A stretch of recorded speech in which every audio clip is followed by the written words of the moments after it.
What does woke mean? Woke means authoritarian.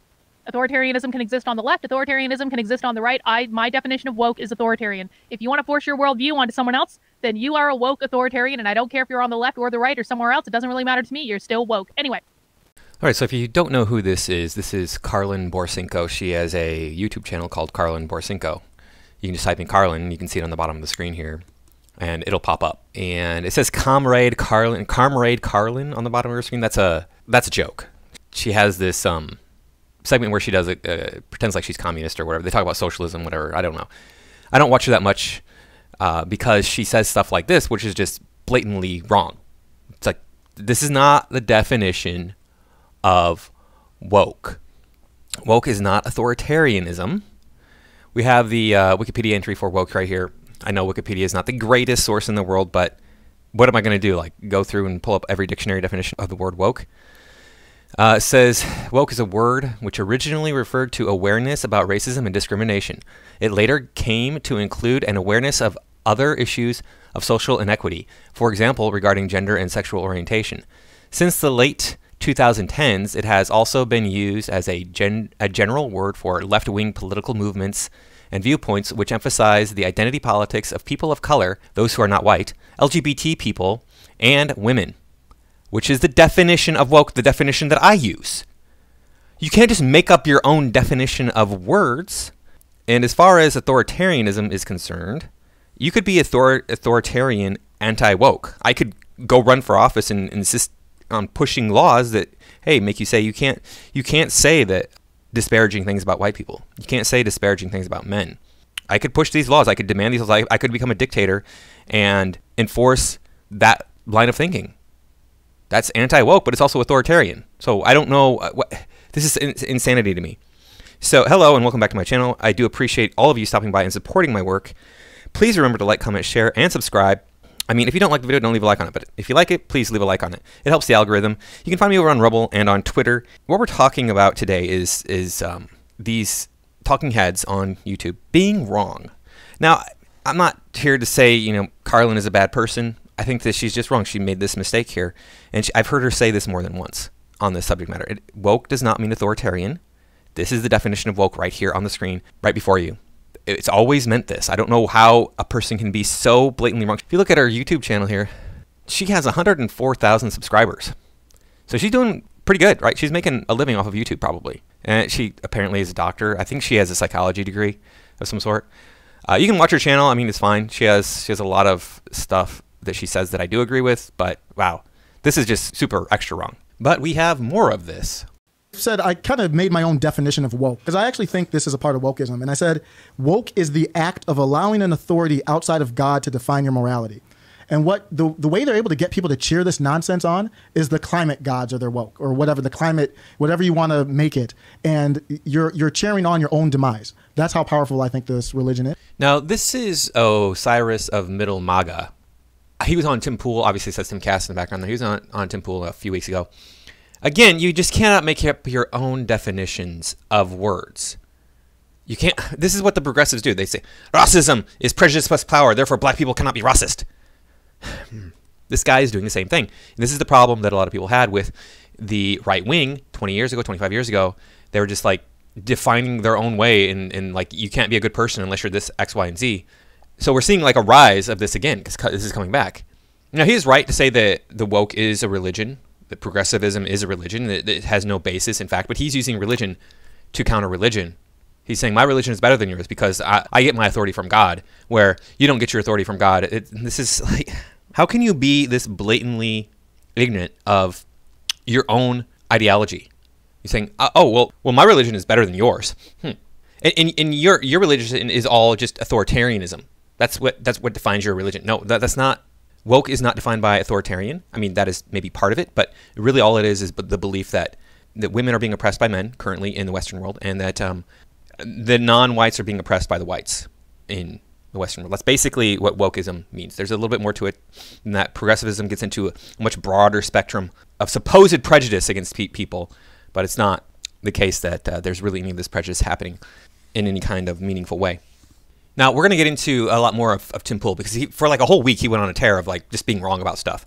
Again, I don't have anything against this Osiris of Middle Maga guy. I'm sure he's, a nice person. I'm not attacking him. I'm attacking his ideas. His ideas are wrong. This is just wrong thinking. You don't think like this. And Tim Pool had some guests on besides him who are thinking wrong. And again, I brought my receipts here, but we'll get into it and you'll see that all the things that are happening.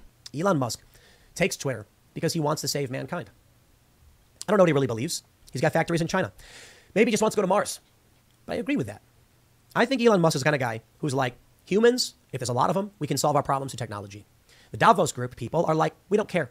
Just give us less people. That's evil. I think that's evil because less people means less technology. My point is this. If we eliminate these specialties, you will be thinking about things that are seemingly commonplace. If society collapsed and most specialties are wiped out, everything reduces down to its basics. Farming, foraging, hunting. And you'll get some smelting. But I tell you this, man, we ain't going to be building a toaster anytime soon. Nah, we'll put the toast over the fire until it toasts and then we'll eat it that way. Simple. But toasters are seemingly commonplace devices. This is my point. This is why Elon Musk is pushing back. This is why I think the World Economic Forum is dangerous and why I think Elon is a net positive. Elon wants to go to Mars and he wants to colonize space. You need more people to do it. I can't make a rocket thruster. I can't build a life support system. No one person could. But 1 million people together in a decentralized network can. The World Economic Forum talk about climate change, reducing energy consumption, reducing population growth. You know what that means? It means less technological development. Here's the real solution. The real solution is a realignment of human priorities to convince people to pursue discipline and progress and technology and understanding. Here's what I want. I think Elon Musk wants something similar. What we want is the ability to expand, to be good stewards of the earth, to live better, longer lives, to travel the stars, to learn and understand and progress, develop, to create complex systems, to take free energy and further create massive systems. You need more people to do it, not less. So Elon Musk wants to build a spaceship to go to Mars. I mean, that's the solution to overpopulation, space colonization. There's challenges. We don't know everything about the universe. We don't know how to travel faster than light, or if it's even possible. We assume maybe, maybe not. Maybe we can get close. But what does that mean for time dilation? Oh, man. The questions that linger. I can tell you this. You eliminate people and collapse population, you'll never learn. You'll never know.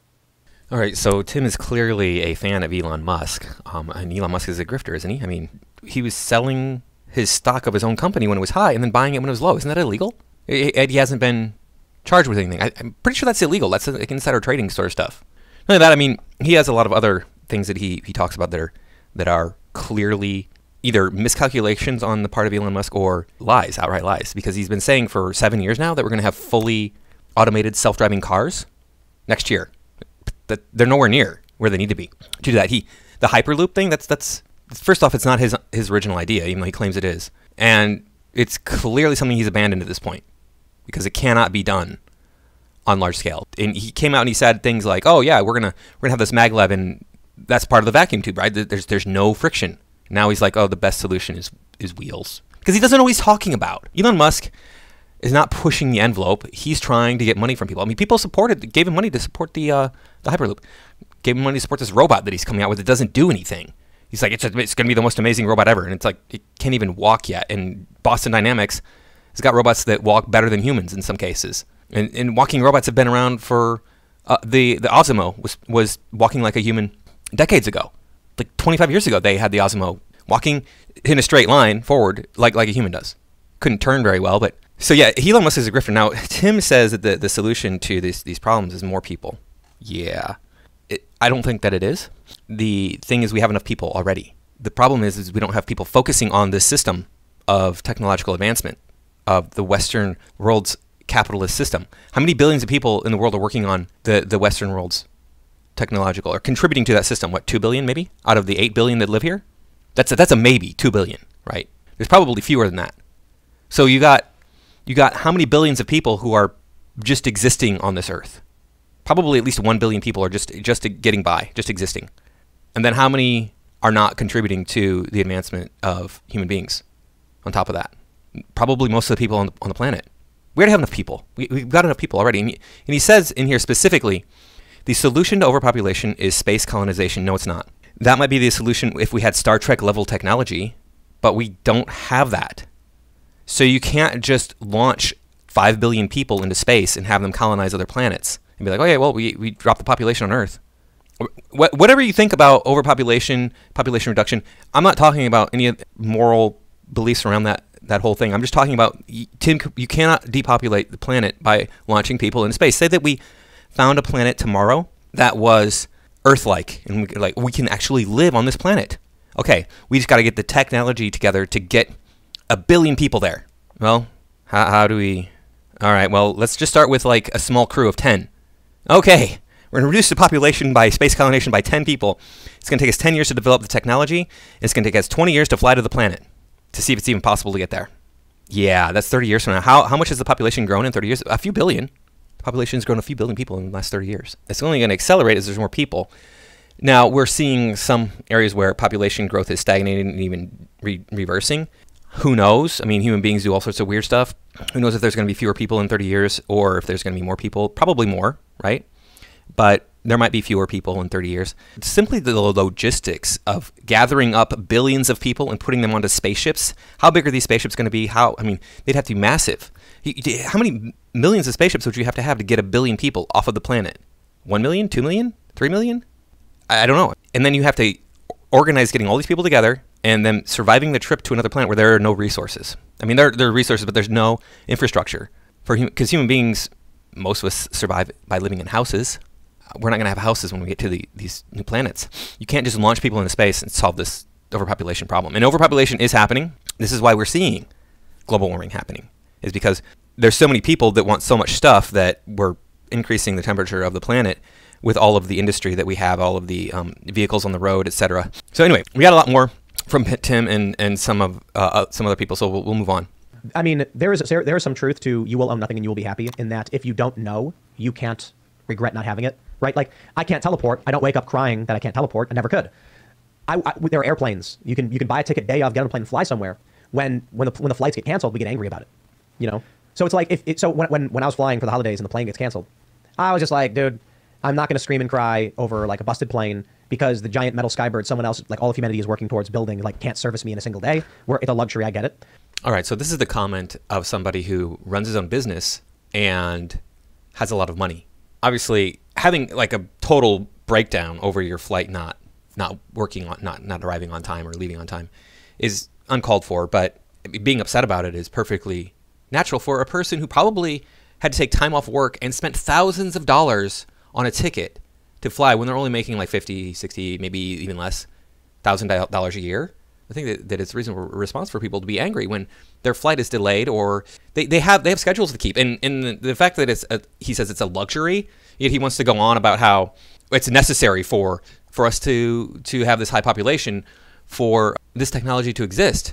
Well, why is it so important then for this technology to exist if it's a luxury? I don't make any sense. I don't understand that. And then the fact of the matter is air freight is essential for this system that he supports. Air freight is literally one of the things that if it went away, you would notice it. Now, that individual personal travel is probably also, you can make the argument it's necessary because of the way we conduct business. Some people do have to fly in and deal with, the operation of businesses. So anyway, let's get back to some other things he said. It takes such a tremendous amount of specialty to make a single item in this, let alone a phone. I mean, the plastics, the metals, the glass, all of the different specialties requires experts in all of these different fields. If the population of the planet dropped to 500 million, you would lose things like, you would lose plastics. Cobalt. Where are you going to get your electric vehicle batteries? Oh, no, bro. An electric car couldn't exist on a population of 500 million people on the planet. Yeah. I just don't see it as being possible. Electric cars are such complex machines. Maybe some rudimentary kind of thing. You can get a handful of people, but who's going to mine the copper? Who's going to then fashion the electric motors? Who's going to generate the energy? All of the more people we have on the planet, or I should say in existence, because we can leave the planet too, the more specialties there are, the more we can do things. Here we go. We have the information on when the first electric car was invented in 1850, when the population was just over 1 billion people. So, yeah, obviously 1 billion is more than 500 million, but if he thinks that it takes 8 billion people or 7 billion people or 6 billion people to have an electric car, it's not accurate. Furthermore, electric cars did not become popular in the general public until about the year 1900, and there was about 1.5 billion people on the planet at that point in time. So basically what's happening is tons of people are making things that on their own are pointless, and then other people are connecting things and making them do other things. Less people means less technology. I'll put it much more simply. The Roman Empire had indoor plumbing.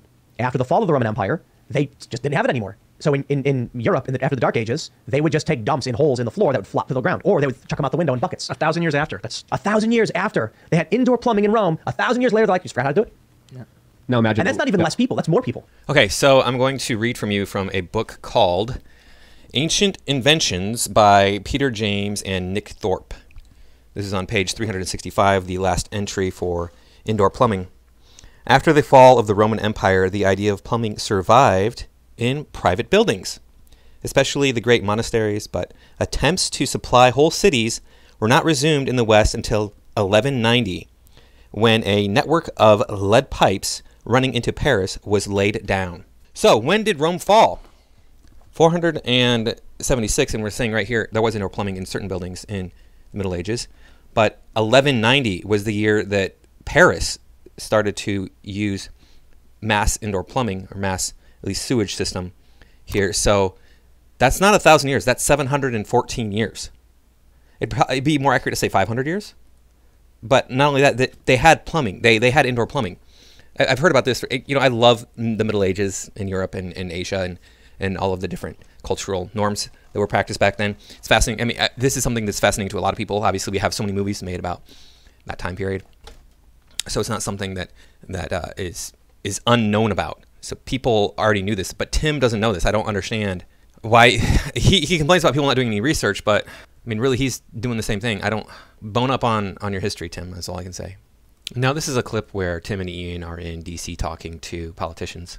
I understand socialized emergency care. If someone falls down and breaks their arm and they are poor, you help that person. But socialized chronic care, which we basically have that now. And that's cool because you want to save a life. But when people eat themselves into sickness and then expect the taxpayer to cover their injections of random Pfizer drugs, I'm not into it. I don't want to pay for people to eat sickness. Like sugar is horrible for your body if you overdose on that stuff. All right. So they say that, you know, they don't want to support these people who cause their own health issues. And I can agree with that. I mean, that's a reasonable point of view. Like if somebody is going to live an unhealthy lifestyle and then expect me to pay their medical bills, it's like, yeah, that's ridiculous. Come on now. But the thing, they're overlooking something. They're overlooking a couple things. I'm not a doctor. I'm not a biochemist. But if you are, maybe go down in the comments and let me know if I'm right on this or not. But you can have two different people who eat the exact same diet, and then one of them becomes unhealthy because of that diet, and then the other one does not.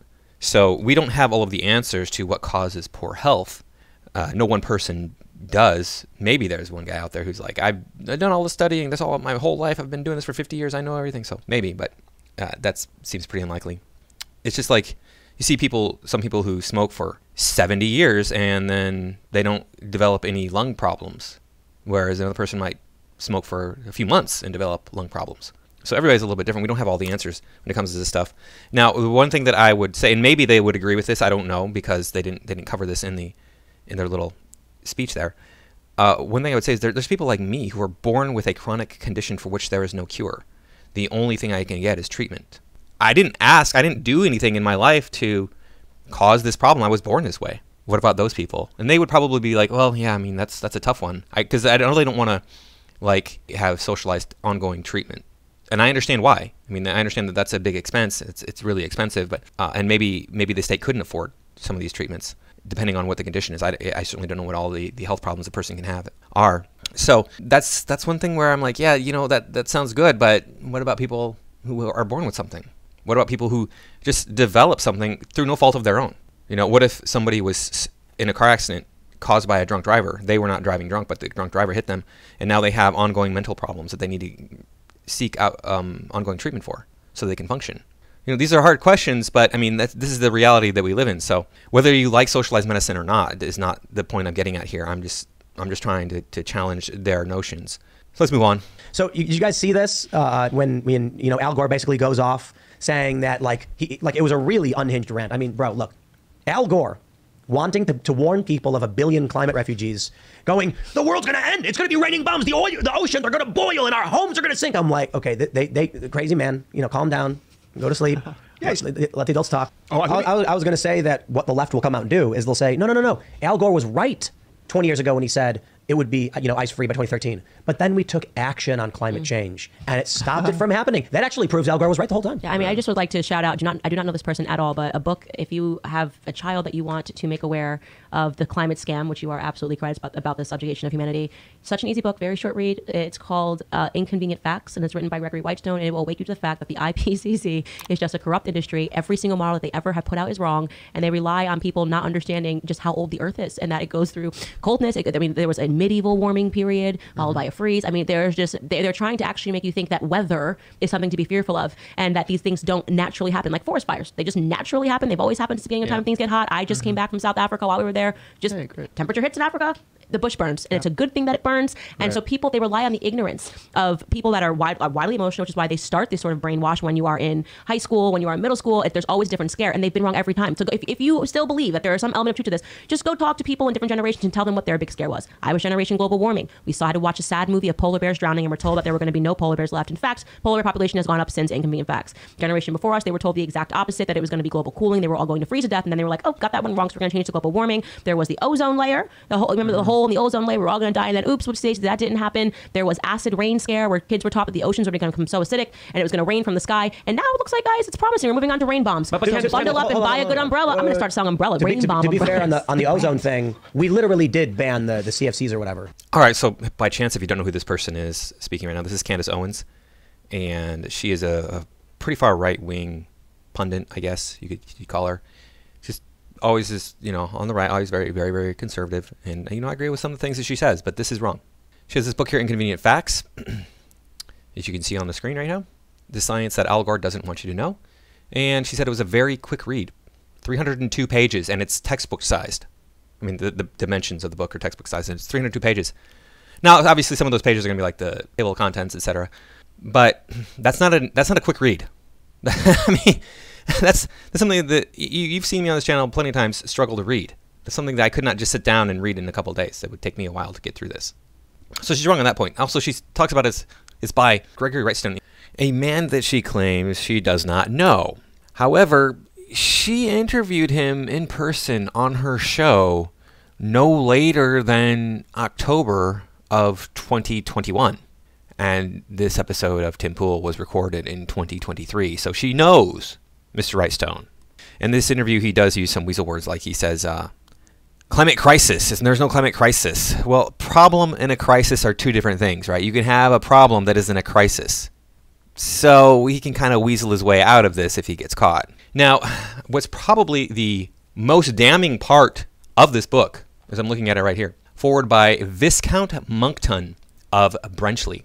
Lord Monckton, as he's commonly known, is a consummate liar. He's very good at it. I had a huge interest in global warming, and I used to watch a lot of stuff about it. I used to read stuff about it, all that stuff. And trust me, it's happening. Unfortunately, I'm not going to bring up these links because I have not looked into global warming heavily in the last 4 years. Hey, ever since I started my YouTube channel, what do you know? She's a cruel mistress, this lady YouTube. But I just haven't had time to really kind of pursue this interest of mine.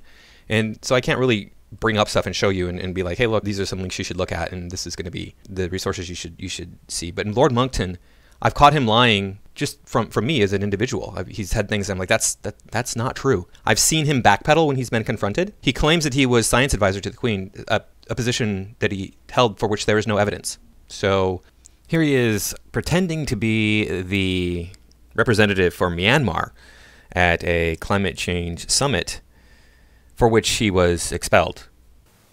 Thank you very much, Mr. President. Assalamu alaikum. Our new council has two small concerns about this process. First, that in the 16 years now that we have been coming to these events, there has been no global warming at all.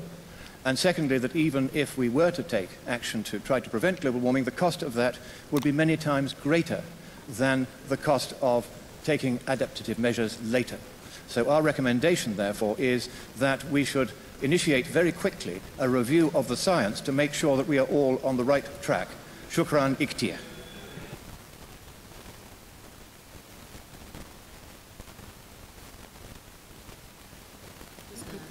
Oh, this is speaker, sorry, this is the last speaker is not a party, he's NGOs or he representative, so it was confused for me because it was written Myanmar for me. So I thought but when I looked to his face, he's not in Myanmar. So I was correct. So anyway, thank you very much. Now, his supporters say, oh, look, the big pendulous balls on this guy. Look what he can do.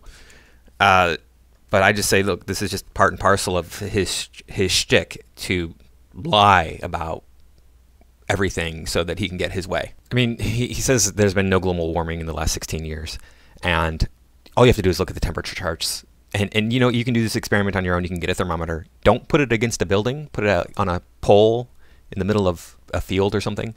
And just record the temperature every single day at the same time for a few years. And then you can see whether or not the temperature is rising. Unless you can do like radiant heat, because then you can just put it up against your house if you understand how to account for radiant heat. But most people, I don't think, know how to do that. So yeah, you can keep track of the temperature yourself and then find out whether or not the Earth is getting warmer. So I've caught him lying plenty of times, and he knows that he's lying because, like I said, he'll backpedal on things. He pulls up charts that are cut down to like just a couple of years or something, and then he'll say, "Hey, look, this is a billion years or so, a million years or whatever," and it's like, no, that's like 10 years that you're showing there. If you find the real chart, so yeah, that right there tells me that these two people are working. They're working together, and they're being dishonest because Lord Monkton is dishonest. The accurate climate change models, global warming models that I've seen claim this. Like there's a bunch out there that you can find, and yes, they were very inaccurate in the 80s and 90s, and they're more accurate now. There's like the commonly used ones that I think are less accurate that say that we're going to see like severe sea level rise in the next 10 to 20 years, which I don't think we are. The more accurate ones claim, in my opinion, that in 50 years, what we're going to see is, in regards to global warming is 2 extra weeks of really hot weather in the summer. The Earth is getting warmer, but it's clearly happening at a much slower rate than a lot of these people claim it is. Al Gore is not a scientist, right? He is doing it for PR, for attention, for money. Now, Candace Owens talks about this global cooling thing. Okay, so that was in Time magazine, right? That article, the famous article that came out. Time magazine is not a scientific journal. In the 1970s, when that article came out, there were more papers written that claimed, a lot more, by the way, more than 4 times more papers written that claimed that the Earth was headed for warming, not cooling. There is, of course, the in the 1980s, the documentary series that Leonard Nimoy was on, where he claims, hey, look, the scientist thinks that the Earth is cooling down. Yeah, all these things are based on science that we have debunked. So there is not going to be global cooling. We are headed for warming. We know this from looking. You can just look at Venus. The level of carbon in the atmosphere increased due to its proximity to the sun, melting the stones slightly. Like, melt them a little bit, a little extra carbon in the atmosphere, got warmer. Well, that meant the rocks melted a little bit more, made a little bit more carbon in the atmosphere, getting warmer. So it's a perpetual cycle. You get more and more carbon in the air, you're going to get more and more heat. That's just how it goes.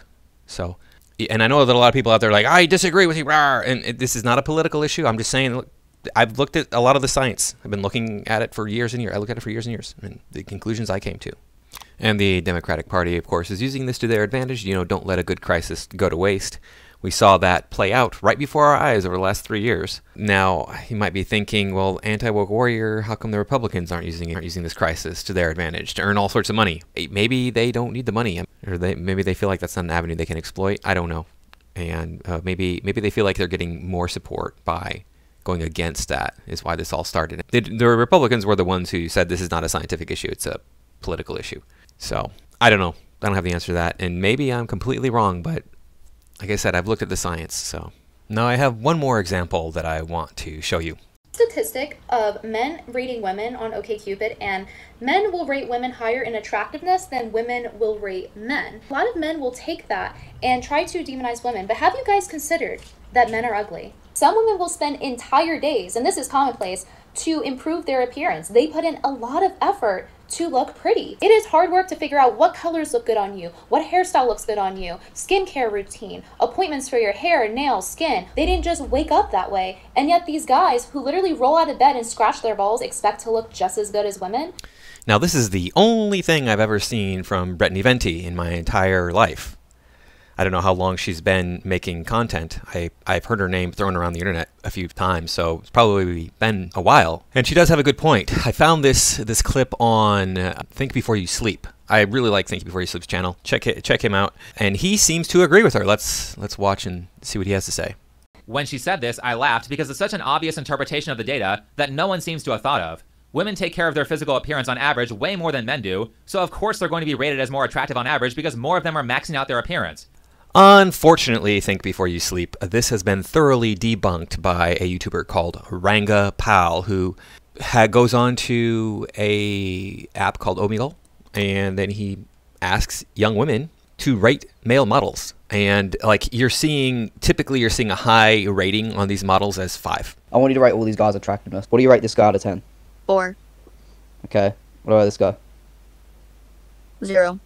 Okay. What about this guy? 0. This guy? 0. This guy? 0. This guy? 0. All those guys were male models. Male models? Yeah. Top 10 male models in the world. Well, they're fucking ugly. Do you think women have pretty high standards for looks? Seeing as you rated like all those guys 0. Some girls. Why? Do you think you have high standards for looks? I mean, you just rated like all those male models 0 out of 10. Give me your phone, please. Let me write them. Alright, so what do you rate this guy? 3. What about this guy? 0. This guy? 1. This guy? 0. 0. -15. All those guys are male models though. Yeah, I know. I heard you. So do you think you have high standards for looks? I don't know. Seeing as you rated like male models 0 out of 10. I don't know. If you look at my exes, they aren't very. What's like your minimum rating to date a guy? What does a guy have to be at the bare minimum? At least a 6. So male models wouldn't qualify for your look standards then, because they're all 0.